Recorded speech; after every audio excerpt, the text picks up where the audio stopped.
Buongiorno da Leandro Maggi, lo dico in diretta e niente, qua siamo in un bar ad Adria perché celebriamo due neolaureati al Conservatorio di Adria, Cecilia e...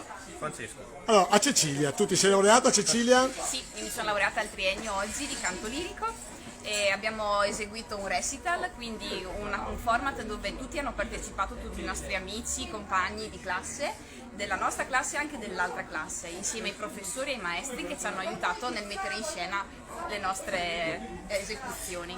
Io al triennio e Francesco al biennio. E tu Francesco ti sei laureato? Mi sono laureato poco dopo Cecilia, ho contribuito alla messa in scena già del suo spettacolo e lei poi viceversa ha contribuito al mio, era una messa in scena della riduzione di Don Giovanni di Mozart e niente, insomma la conclusione di questi 2 anni, ringraziamo anche il maestro insomma, che ci ha preparato, che è Roberto Scaltriti, che insomma ha chiuso in bellezza perché poi si sposterà verso casa e andrà a insegnare al Conservatorio di Perugia. Ecco, vi siete laureati in 4 oggi, Sì. mi dicevi. È ancora un'eccellenza il Conservatorio di Adria?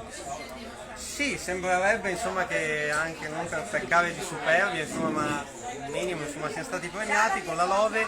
Ah, caspita, Quindi, bravi, bravi. Sì, qualche eccellenza possiamo dire, dai, possiamo Diciamo tiriamocelo un po' ma almeno sì, oggi, sì. ecco. Noi siamo stati bene in questi anni insieme, Sì. abbiamo avuto delle buone opportunità di studiare e di confrontarci con degli esperti nel settore. Ragazzi, complimenti, naturalmente vi ho preso in contropiede perché ero qua per sbaglio, però è troppo un piacere ascoltare e vedere due laureati, però mi dovete fare un piacere, i vostri amici mi devono fare il dottore, eccetera, eccetera.